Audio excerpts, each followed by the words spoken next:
It's Lori. We're on, right? We're live? We are on. Mic, Awesome. mic, check one. Mic. Beautiful. So it's Lori Morgan Ferrero along here with Yafat Cohen, and we're here to talk about the sexy side of marketing. Thank you guys for joining us on a Saturday.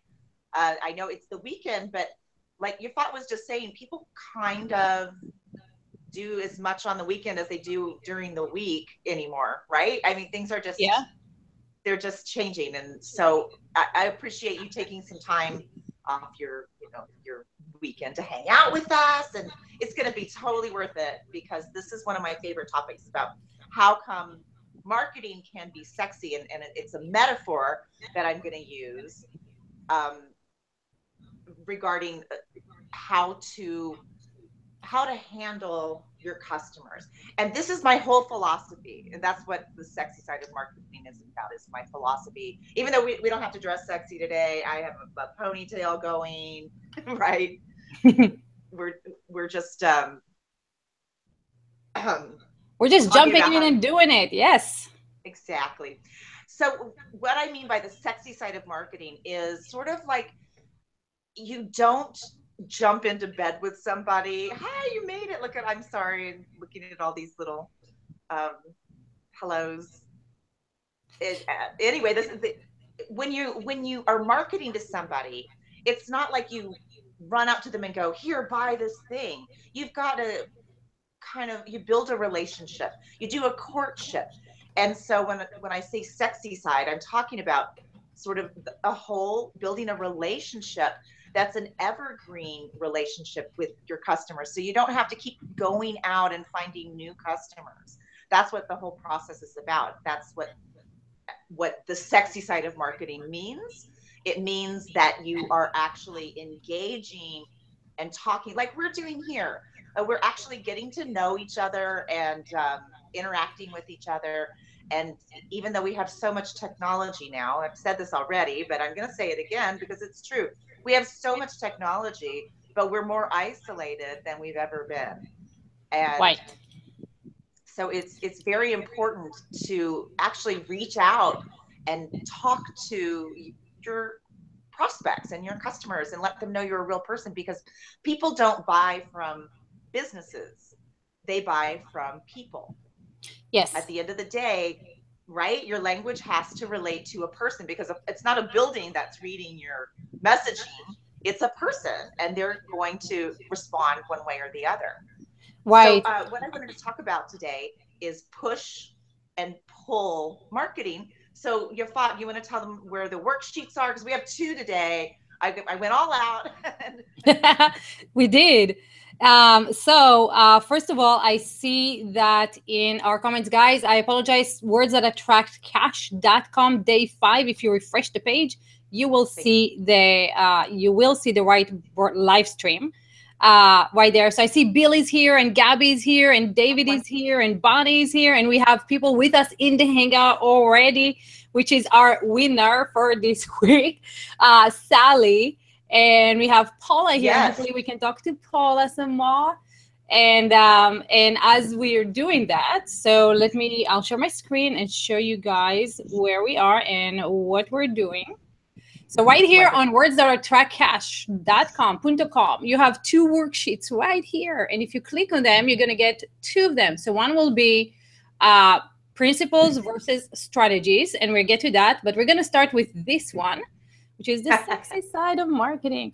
And I love that topic, Lori, because, we all know that we are, we hate to be sold to, but we love to buy. And there's even, something that relates to what you were saying in day 1, where women are like the biggest spenders, right? We get down, we go shopping.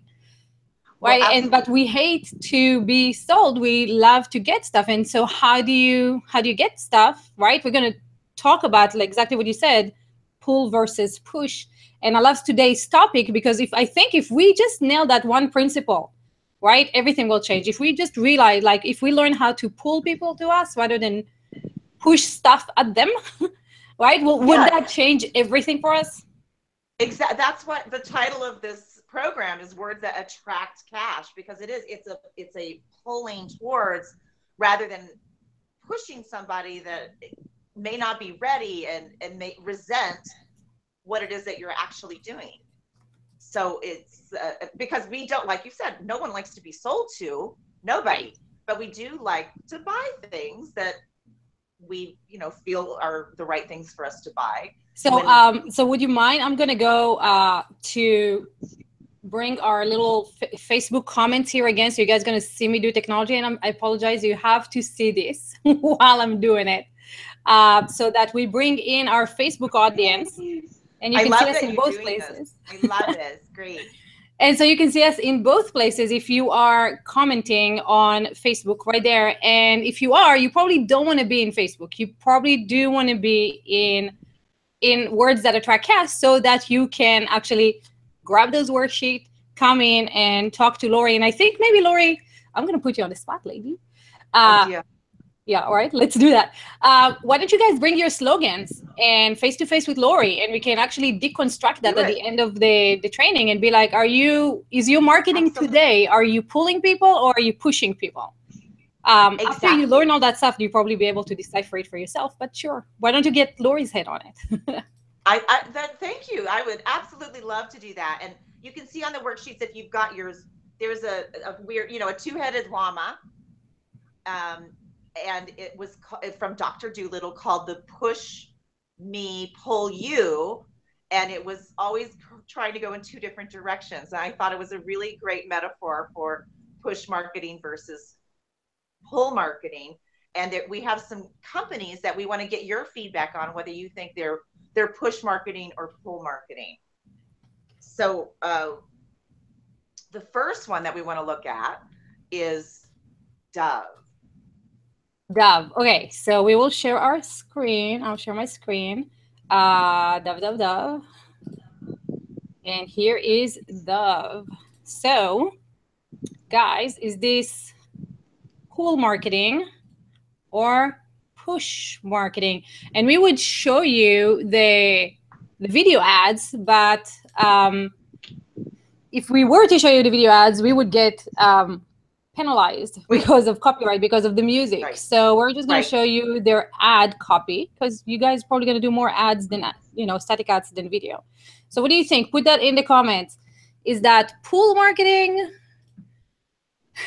wrinkled or wonderful? Pull marketing or push marketing? What is it? Put that in the comments. And maybe, Lori, before they do, you want to talk about what's the difference between push and pull? Oh, well, yeah. I'm sorry. I guess I wasn't as clear. The llama alone is not enough explanation. But so push marketing is the hypey stuff that you're used to reading. It's the masculine, testosteronal, like war language, crush them and kill them, that sort of thing. It's a very bullying and kind of it's a very bullying type of language and type of performance. Whereas pull is where you actually build a relationship. Like Teresa was mentioning the other day that she was looking for something that was more natural, more conversational. And that's what a pull marketing is. It's building a relationship before you try to hit them with the sale. And it's like I was saying before, Dan Kennedy's phrase, problem, agitate, solve. And I've updated that to be problem, rapport, solve. So you have a problem, and instead of making it worse, like the old days, you actually try to build some connection with the person who's reading on the other side. And so that's why I call it rapport. And then you solve their problem. And you say, well, so you have this problem. I had that problem, and this is what I did, and this is what fixed it. So that's how you do problem, rapport, solve. And that's what pull marketing actually is building a relationship. So, so what are people saying about the Dove? Are they commenting? So Sally says that Dove is pull. Am I reading correct? Yes, pull. And Bill said a guest, not a pest. I don't know what that means, but do you know what that means? But it's, I don't, but funny. Maybe it's a Dr. Doolittle reference. Well, Bill, let us know what you mean by a guest, not a pest. Maybe that's the pool marketing. He also says that he always wanted to market to women. When he owned an emergency home business, 70% of his customers were women, and he catered to them to dominate his area. So smart man, knows knows how to appeal to us. But Kim I do want to clarify. I'm sorry to interrupt, but I do want to clarify that even though I have a reputation of selling to women, that what I'm talking about now actually works with both genders, because men are also fed up with sort of being yelled at in marketing and the hype and the empty promises. It's sort of like when you buy a box of cereal and you think, oh my gosh, I'm going to get like this gigantic box of cereal that's going to last me all week or however, all month. And you open it up and it's like a third full, right? It's like the packaging it makes a big difference. Well, it doesn't make a difference, actually. It's what the contents are. And so it's more of an evergreen thing. So anyway, I wanted to clarify that bit. So Kim is here. She says she's glad she's watching this live today. So Kim, we'd love to meet you face to face. You can click that button, join us in the Hangout, and it'll be awesome because you're live, so you can do that. And I think we're right with Dove is being pool marketing. Absolutely. Dove is pull marketing, and Dove is one of the ones that's really doing it right. They are reaching out to regular women who have all different body types, and they're saying, look, you are beautiful no matter what. And women in particular get a lot of flack from the media and Photoshop, and there's a lot of pressure about looking wonderful. And so a lot of us feel like crap because we don't look great all the time. And that's what the media tends to show us. So this is saying, hey, it's okay that you're not perfect. That's what makes you special. That's what makes you amazing. And they've done a really wonderful job of pull marketing. So well done, guys. Well done. That's absolutely pull marketing. Now let's look at Southwest. So Southwest Airlines. Yeah. So Southwest, here's Southwest. And we actually found really, really cool video ads for them that we cannot show you because of copyrights. But if you guys want to look up Southwest and their ads, it's really, really fun. So again, actually when we looked at that, Lori, you said a few super interesting things of how they came to create these ads. And I think this one is kind of like one of the ads that they created that relates to the video we saw. It does. The transparency is about, well, first of all, they made up their own word. That's always a great thing, because people will start associating that word with Southwest over time. Right. And anytime you can actually make up a word, like for instance, I have the target, which is the target market, but it's a single person. And actually, we're going to talk more about that tomorrow. It's like your avatar, but I call it a target, and that's my word. And now it's used like all over the world because I've just been using it for so long. So transparency is their philosophy, in which customers are treated honestly and fairly, and low fares stay low. Now, what's different about that is they are studying their competitors. They're doing a really great job of finding out what the other customers aren't getting, and they're filling that need. So when heart sets us apart, that's beautiful.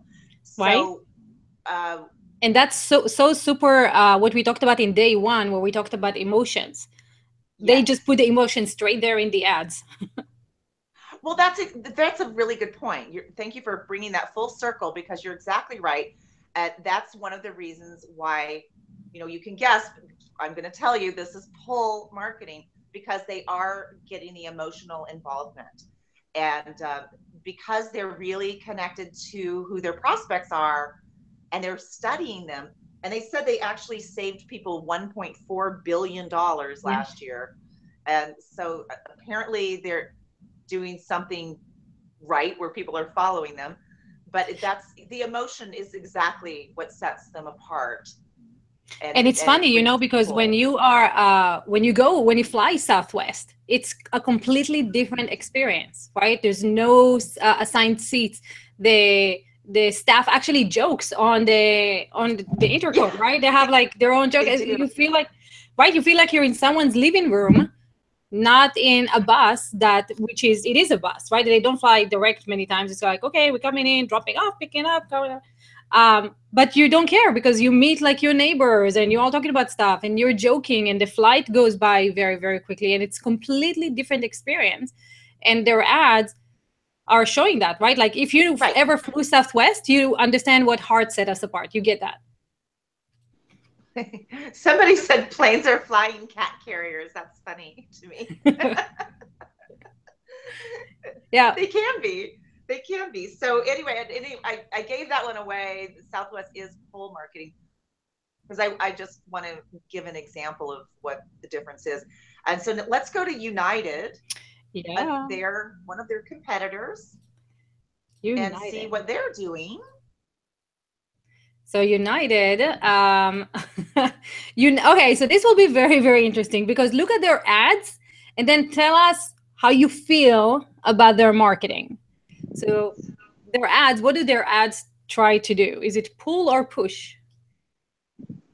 Yeah, I'm very curious to hear what people have to say about United. Right. And I have no stock or anything in either of these airlines, by the way. I mean, I wish we did, but you know.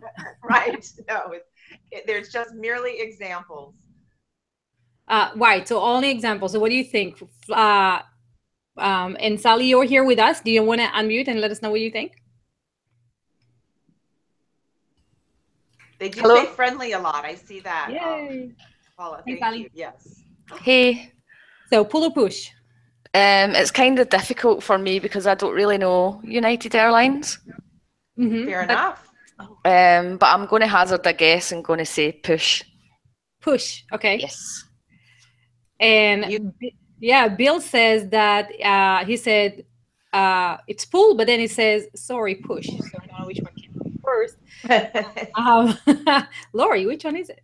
It is a little bit of it's got a little pull, but it's push. It's they're really trying very hard without making that emotional connection. And of course, we also know the PR problems that they've had, or some of us do. Maybe Sally may not know in Scotland, but they have some issues with PR, and people talk on social media now. So when there was that gentleman who was dragged off the plane because they had oversold the flight, right? That was kind of a big mark on United in general. So their ads they're not that they should address people being dragged out of their airplane, but nevertheless, their ads are definitely much more about push. And so it is very interesting because I think they're trying to position themselves as very much pull, but the notion and the brand is very much push, like Bill was saying, right? So now it doesn't matter what you're advertising because the notion stuck in my head is that you're pulling people out of the plane. Literally.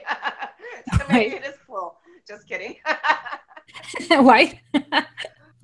And Paula says the pictures have a lot of tech appeal, which I agree. They're very slick, and they don't have a lot of hominess or comfort or relaxation.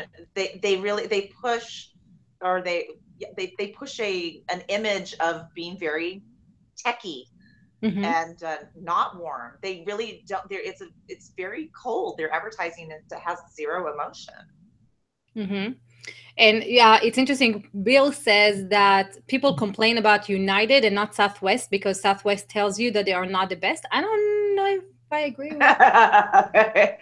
That's kind of true. They do. I mean, it's certainly, I would say Southwest is a little tongue-in-cheek when they make their announcements, as you were saying, and that they know that they're a cheap airline, if you will. It's not like you're going on first class at Virgin or something like that.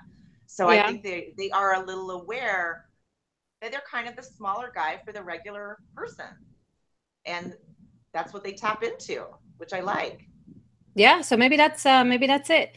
Bonnie says it's hard to even look at ads while thinking about the videos of them wrestling passengers off the ground and forcing them to get off the plane.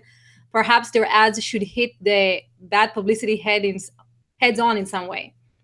So they definitely have a tough time with PR right now. Yeah, I agree, because everybody's already talking about it. It's already out there. Why not capitalize on that somehow? I'm not sure how. I'm not in ad agency. There's a challenge. Somehow make it more transparent. So at any rate, they are definitely a push marketer. And now let's look at Pepsi. Pepsi. Another one of those sexy thingies. So Pepsi, yeah, this is really interesting because like this is Google Images, right, that we're looking at, and the first one that in the second line. One, sorry. What is that?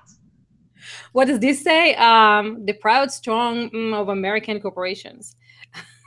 Wow. And it's the first thing that comes up. So interesting. Again, it depends, I guess, what the audience, what the brand is actually saying, and how people feel about that, right? It is. But then you got these ads.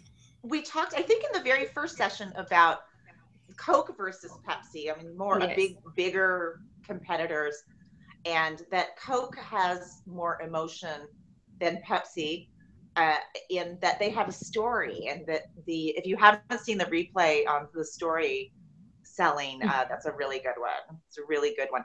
But at any rate, the Pepsi is they're trying to be the young drink, the hip drink, but they really, again, don't put emotion into it in the same way that Coke does.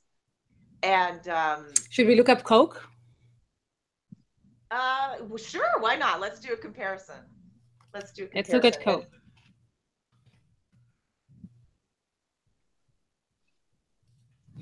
So you get people having fun, right? So it's all about like friends, and you have their names there and all that stuff. Yeah, that was actually kind of brilliant. They have a campaign where they put different names like rock star and really cool things on your can, so when you're reading it, you feel like you're a badass. Oh, that's cool. I think that was very smart. It was another emotional appeal. So yeah, Coke is definitely doing it. Warm colors too, right? They're well, I don't know that they're warm, but they're certainly very branded, right? I mean, you see that red everywhere. You know what they're talking about. It's Coke. But at any rate, let's just go back with Pepsi. And Pepsi is more of a push marketing.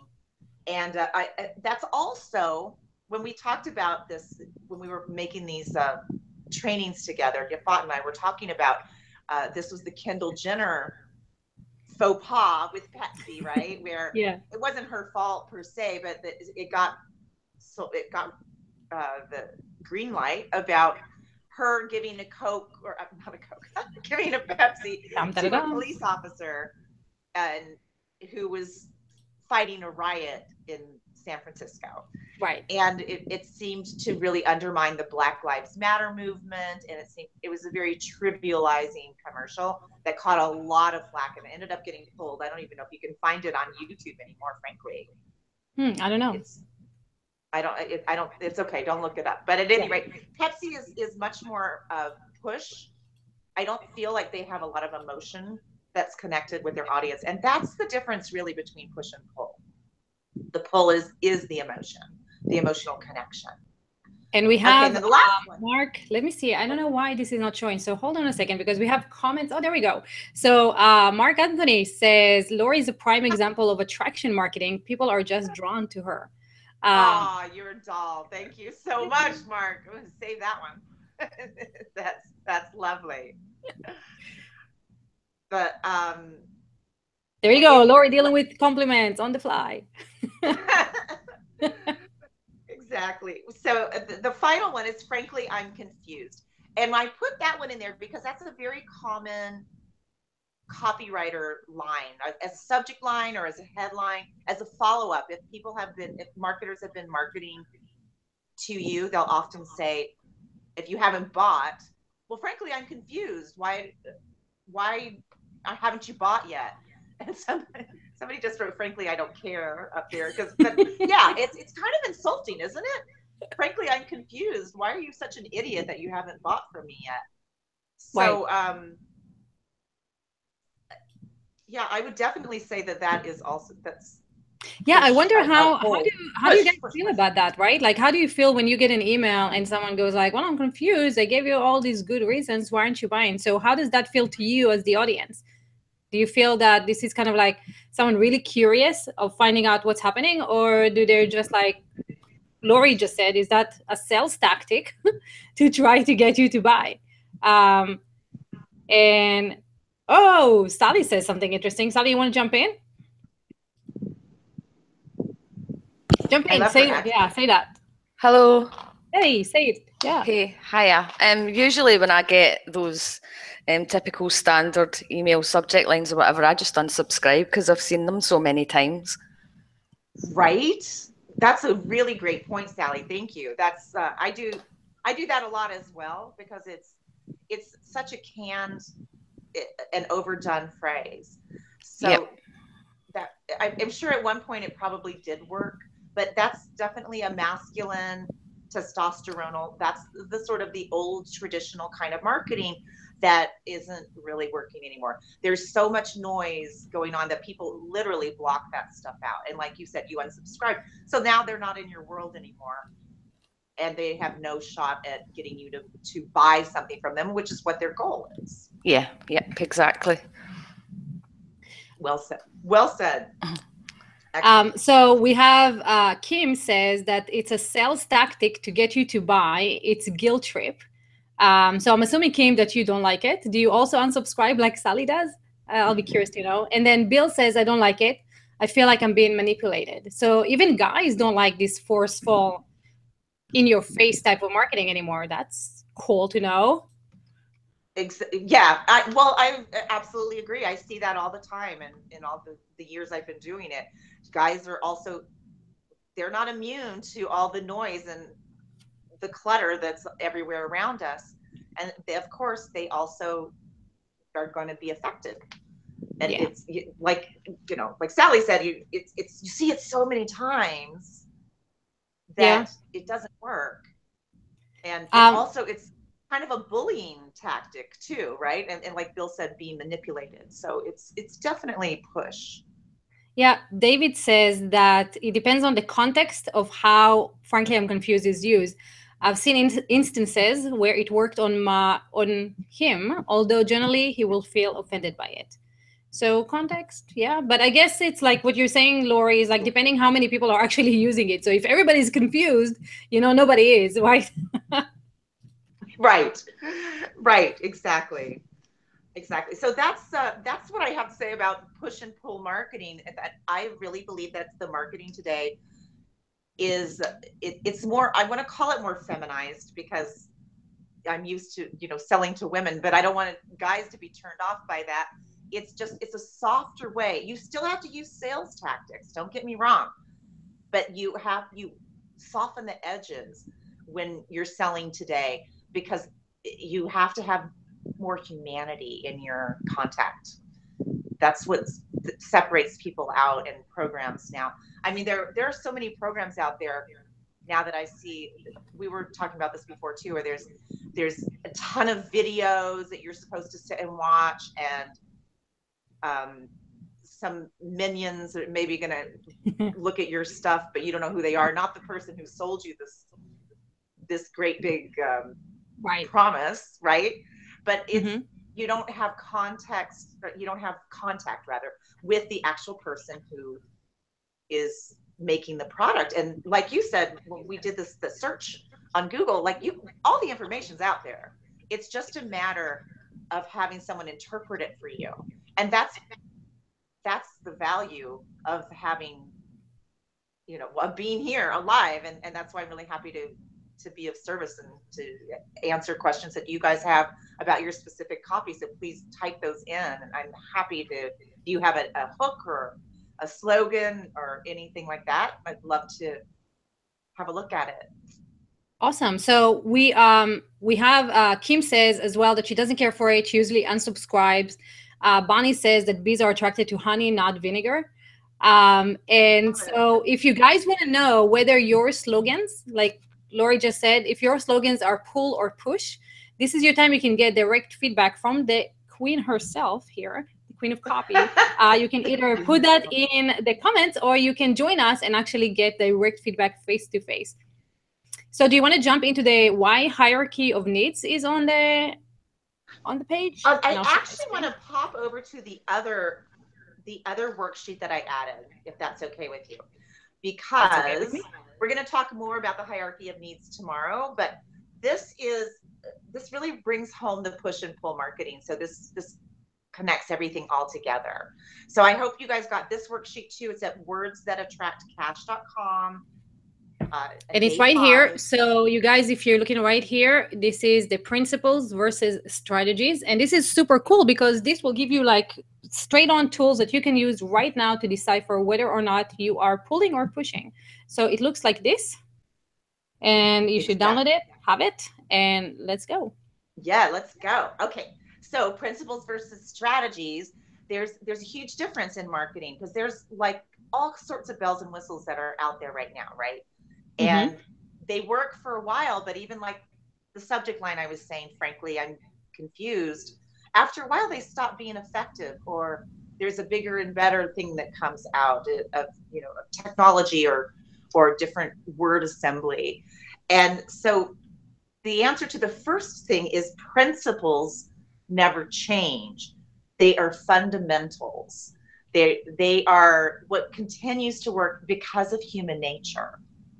And that's where the hierarchy of needs comes in, that we're going to talk about. However, it's human nature we've been around for a long time. And it's, even though in the past, I would say the past 20 years, things have changed more dramatically than ever as far as technology goes. I mean, imagine we didn't have the internet, right? Right. It's all this, things have changed so much. We have cell phones on us all the time. And remember, you had to have an answering machine at one point, and even that is high tech. So things have really changed quite a bit, but our emotions and our centers and ourselves hasn't changed. We still respond to certain things. We still respond to, certain emotions. So principles don't change. However, strategies do change, and they are tools. Your strategies and your tactics are the tools to get what you want. So I made a little fun quiz to see what you guys think about what you would call a principle versus what you would call a strategy. And because this is a very important concept to be able to put into your marketing. So let's start with the first one, and how to run ads on Facebook. Would that be a principle or a tactic? So start putting those in the comments. And since Sally's here, I'm going to put her on the spot. Sally, running ads, principle or strategies? And Paula, you can jump in as well if you want to jump in and just unmute yourself and just let us know principles or strategy number one. Sally? Want to take a shot? I don't know if you can hear me. No. Okay, so let's see what we get here on the, hey, Tony's back. So we have a little bit of delay, I think, between them seeing us, and then there's like a 5-second delay. So while we are waiting for them to see what it is, let me say just Lynn here on Facebook is watching us.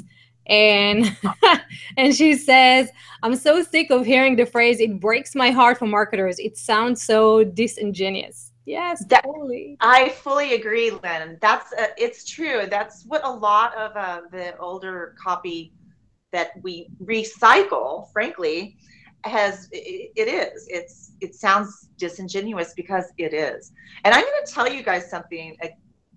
I was going through some of my old copy and reading it yesterday and going, this is not connecting.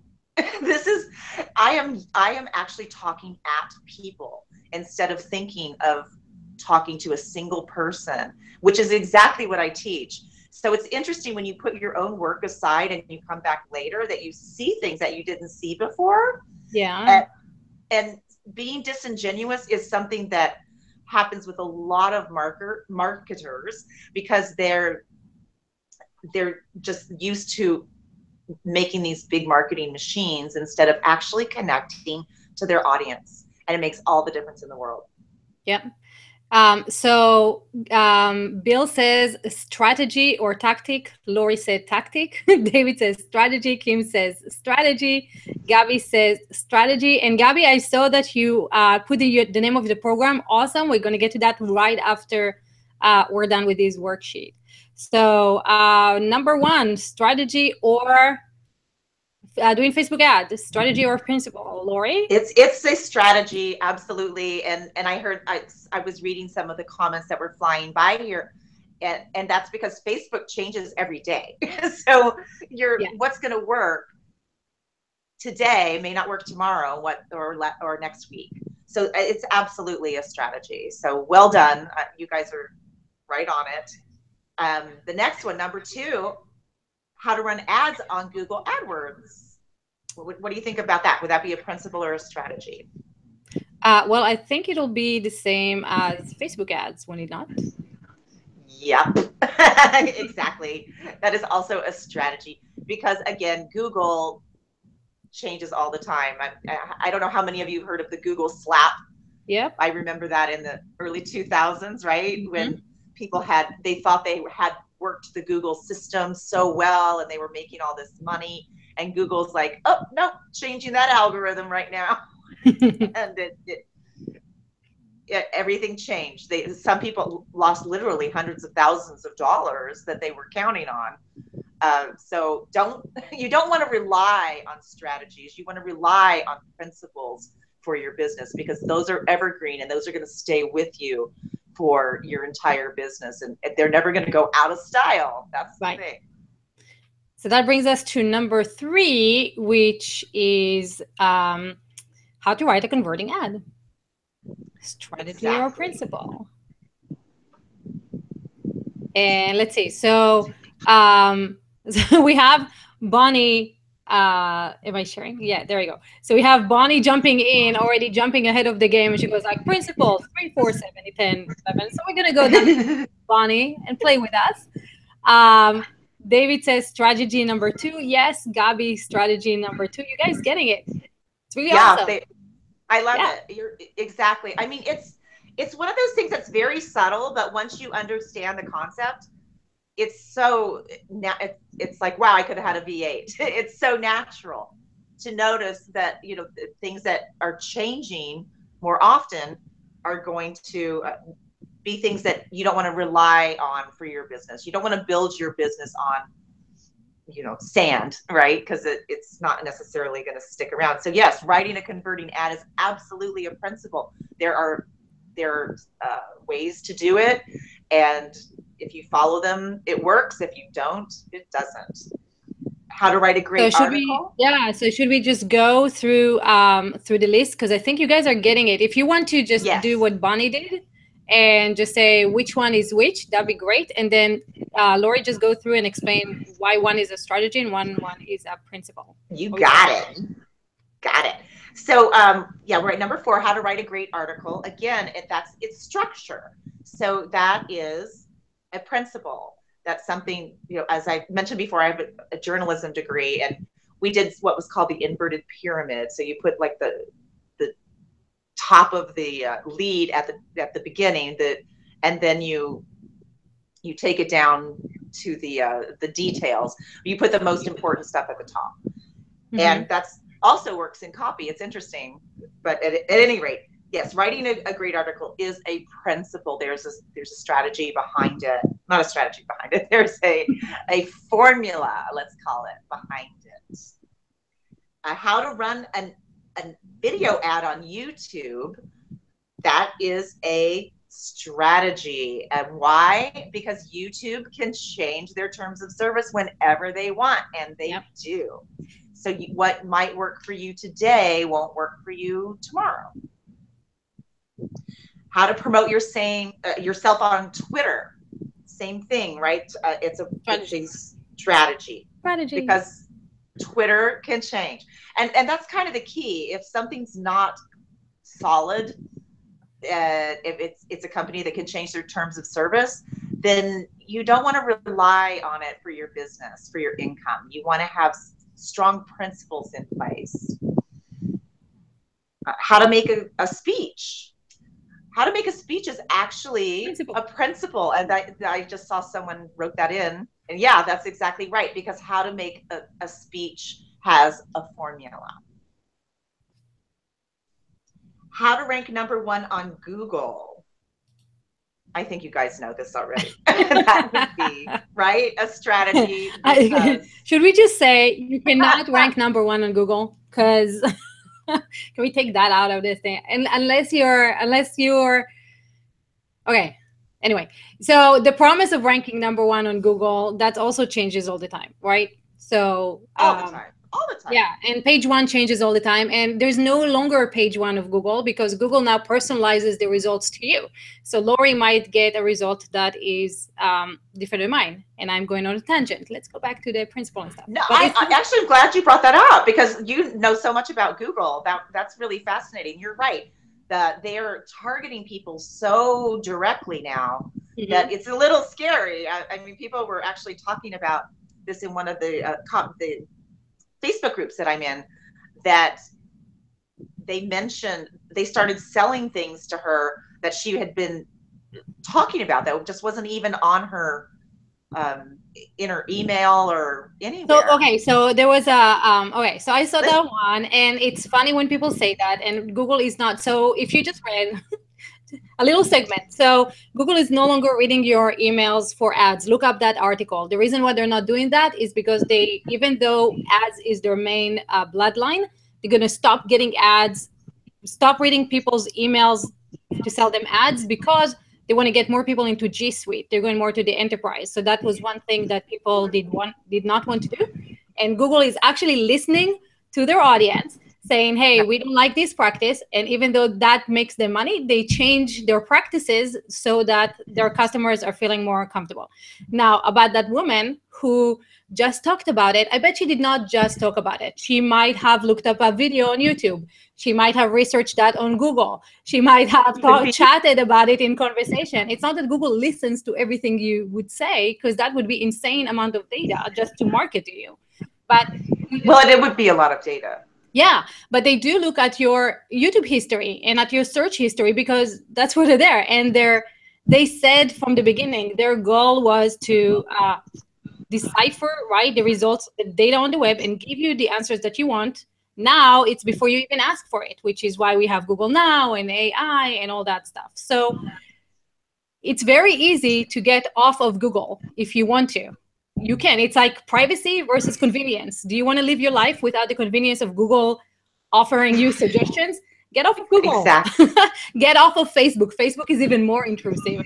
But don't use those services and then complain that, you know, you're the product. Rant over. No, I love your rants. They're very educational. Thank you, Yafat. That's really cool. I love your rants. Pleasure. No, so, you know what? It's the fear mongering of like, oh my God, Google is reading my stuff. Well, go watch Snowden. Period. Okay, I haven't seen that. So okay, I know he was a so the government. He was he wasn't a spy. He was a government agent, and he got annoyed with the amount of spying the government is doing sure, its citizens. And so it's a great movie, and And then if you're looking at that, then it's like, okay, well, what word do you want to leave off the grid? If you can, go live off the grid, and then don't complain about this. But we are in a connected world, so you choose to use technology.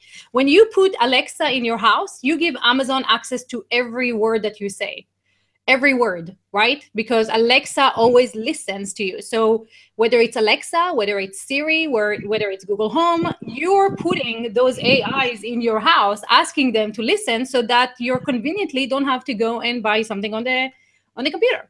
Then don't put that in your house. Remove AI. That's true. You're right. Don't complain about loss of privacy if you're inviting it. I agree. Yeah. So Bill is saying, sounds like SEO is dead. It's not dead. I will do a live show because I don't want to hijack this one, and we can talk about that if you guys want. It's not dead. It has changed, and it has changed to show relationship, which is exactly what Lori is talking about.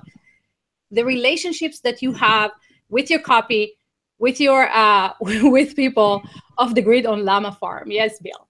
The relationships in your copy between words, and like right now, what we're doing right now, you are on Lori's website, commenting, interacting, sharing. Those are social signals that Google is paying attention to.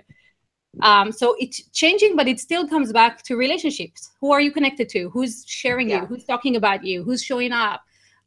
Who points at you when they say, hey, who's the best copywriter?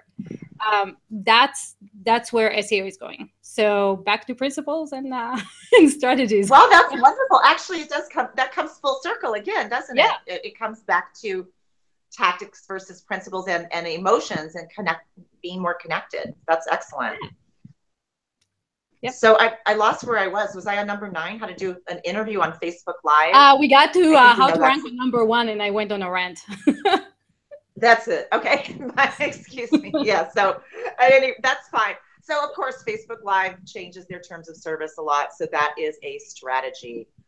Well, so let me ask you something. So doing an interview, though, is that a strategy or a principle? Because does it matter where you do the principle, right? That's actually a principle, because there's a formula to doing a compelling interview. So number 9 is both, huh?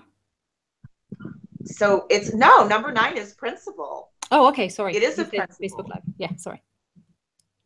So, yeah, but that's what they're actually, it's very similar, but doing it on Facebook Live is one thing, and doing just a regular interview, knowing how to do a regular interview, that is evergreen. That's a principle. That's going to keep lasting for you. Now, how to write a sales letter.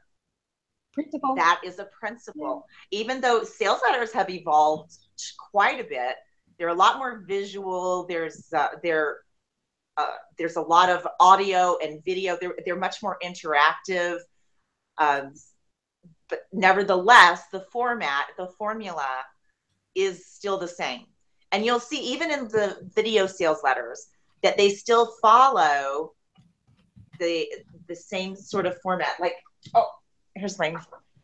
You guys have this blueprint, right? It's in. Well, if you don't have it, you should grab it on this page. It's on the side of the page. Put your name in, and the secret sauce to writing online copy. It's all there, and this graphic is on the back. And what it is the actual formula for writing a good sales letter. And it doesn't matter what format it's in as far as what media it's in. So it doesn't matter if it's audio, it doesn't matter if it's video, or if it's written, or if you even have little tabs that are broken up the sales letter. It's the sales letter has a certain formula, and that is an absolute principle.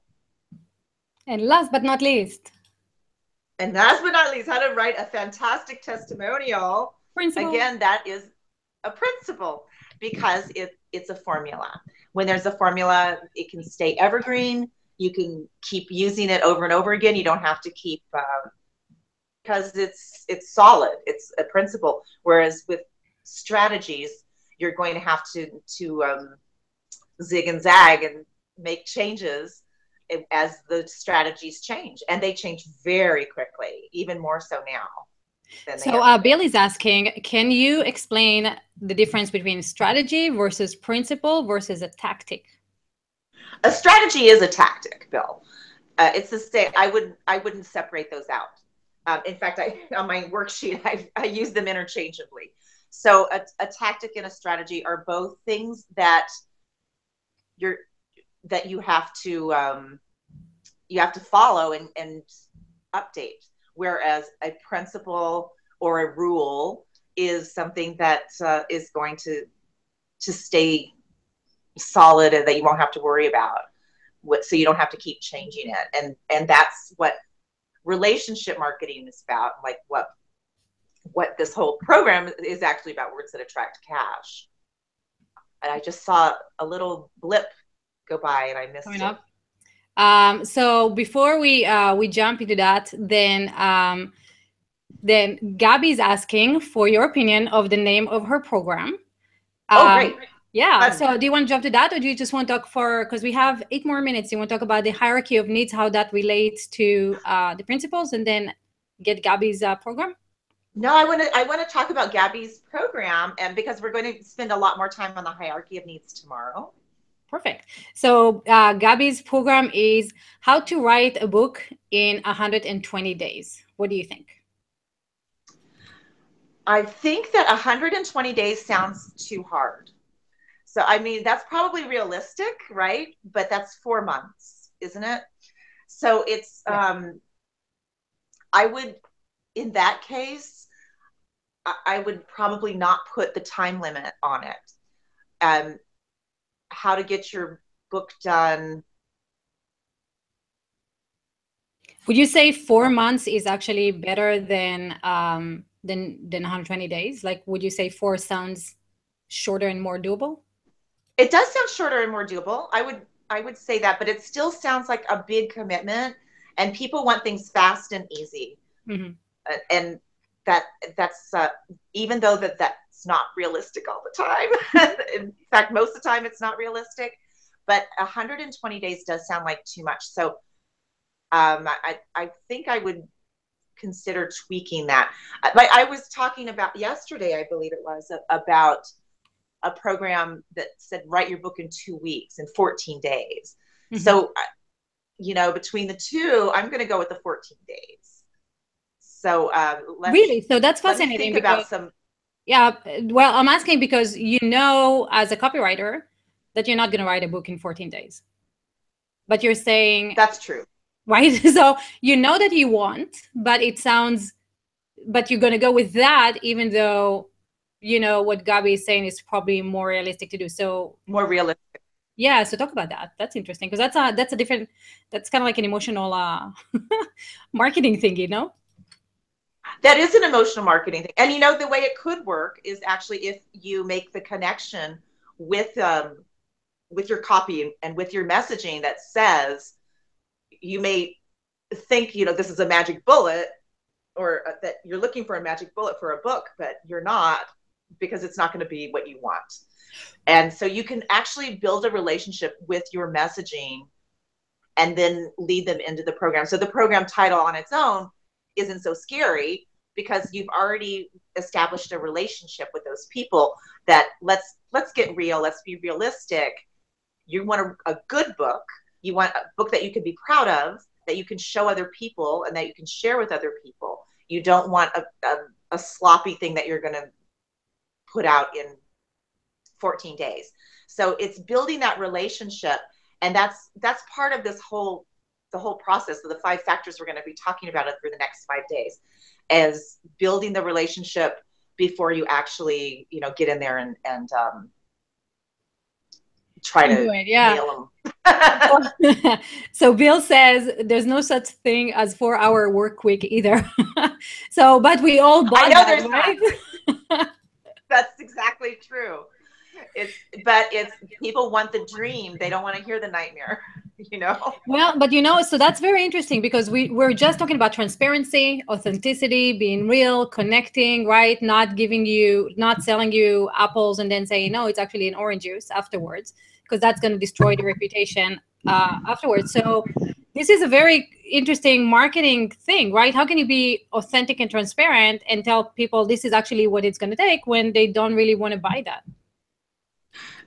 Well, I agree with you, and that's where building the relationship comes in, and that's why it's so critical now, because they're very skeptical nowadays. They're not going to listen to you say you can write a book in 14 days, or that you're going to go to sleep with this book under your pillow and wake up and know how to build a house.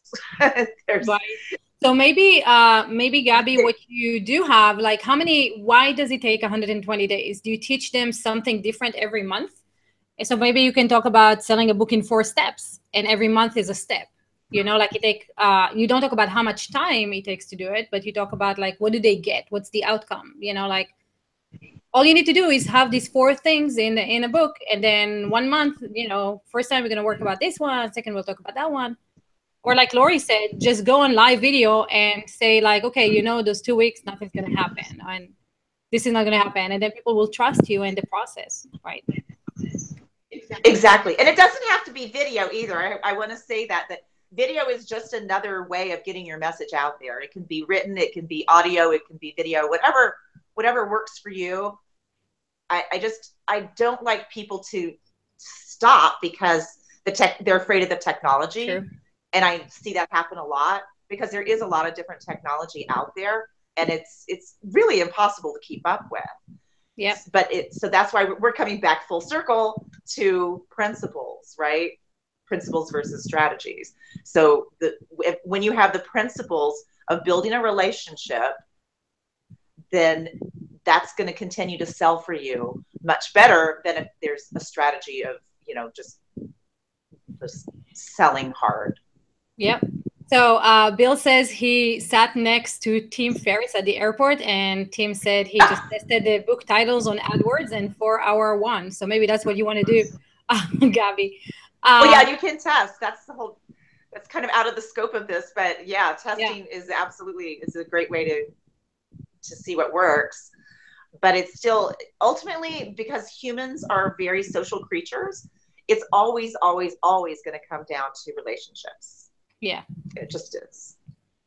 So speaking of relationship, the person who won our little contest is, we have 2 winners, actually. We have Paula with the words that attract cash, and we have Sally here with 48,000 points. Where's my drum roll? Woo! That's so awesome. So let's tell them what, so Paula, tell us what card you want, right? And you can see those on your page right here. You can choose Hulu and Spotify and Amazon and Target. And Sally, you can tell us right now live, what do you want? We can do that. Hi. Hey. Woo! Yay. Well done. I have a bit of a special request. Okay. Oh, do it. I would really love a red hot chicken, please. Oh my. Okay, well, let me see if I can do that. Okay. You are such a doll. You know what? Yeah, send me your address through our system at let's see, which should I give you? Red Hot Care at redhotcopy.com. Send me your address. And I have a chicken left. I'm not kidding. I'm not kidding. I have 2 chickens. This is Mo, and then I have 1 left, and it's yours. Oh, thanks so much. You're very welcome. You're very, very welcome. I'm delighted that you want one. It's when I watched the Red Hot Chicken video on Facebook. I thought it was really, really funny. Isn't it darling? Yeah, it's great. Thank you. They did a beautiful job on that. I think I'm going to have to make more chickens. Yeah, I'm going to have to go back to Quit Squawking Island and see if they have some more out there. Well, that's great. Thanks very much. You're so welcome. Thank you. Thank you. Bye. So here's the beauty of actually joining us live. See, so Paula, you are gonna get a card, and we don't know what you want, so you're gonna have to say that. But Sally actually joined us live, and look at that. Ask and it is given. Right? Yeah, and then we have someone else here who is jumped right in, and there's no name, so I don't know who you are. Oh, that's weird, huh? That is weird. So if you want to unmute yourself and let us know who you are and say something. Bill, she did not win a llama. And I if have no not, llamas to give. Sorry. no llamas. Okay, so what we're going to do is we are at the time. Tomorrow, we're going to talk about the hierarchy of needs and something else, right? Go ahead. It said that I got a note that it's Paula. Paula, and what? we actually are going to talk about the hierarchy of needs tomorrow. Mm-hmm. And this was a great session, you guys. I really enjoyed it. And it brings everything together for what we're going to talk about tomorrow and the next 5 factors of building a relationship and keeping your business evergreen and not relying on strategies that are going to change all the time, but relying on principles that are going to serve you. So we're going to talk about how human beings are. I find it fascinating to study humans, and hopefully you will too, and how we act. Something's weird over here on the... Yeah, so we got, and I don't know, so who are you? Who joined us? Let's see. This is Will. Can you hear me? Oh my God! Oh, yes, hey! I had some technical difficulties. I couldn't get my audio to work, and I had to fix my computer and got a new headset. So that's why I missed everything. Apologies. You sound very good. Where are you calling in from?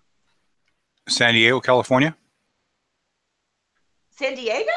Awesome. Pleasure to meet you. That's so cool. You're my neighbor. I'm having a lot of trouble with the app here. Google Hangouts is dying on me. Oh, shame. I know. Sorry. Oh.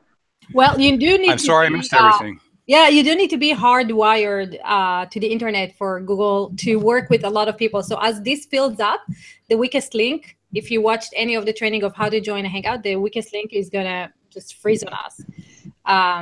So I'm glad to see you here. Do you have a camera? Or maybe tomorrow we'll be able to see you? Fills up. No, If you watch I don't use those. You don't use those. You say anonymous. Okay. No. That's fair. That's not, actually, it's not fair. Maybe I could find I'll just send you a picture. How about that? Headshot. There you go. Do it. Do it. I love it. That would be great. I see Cheryl joined us too. Hi, Cheryl. She's muted. Yay. But we are at the top of the hour. So I just wanted to invite you to come back tomorrow. And hopefully, but you sound really great, Will. We can hear you. Fabulous.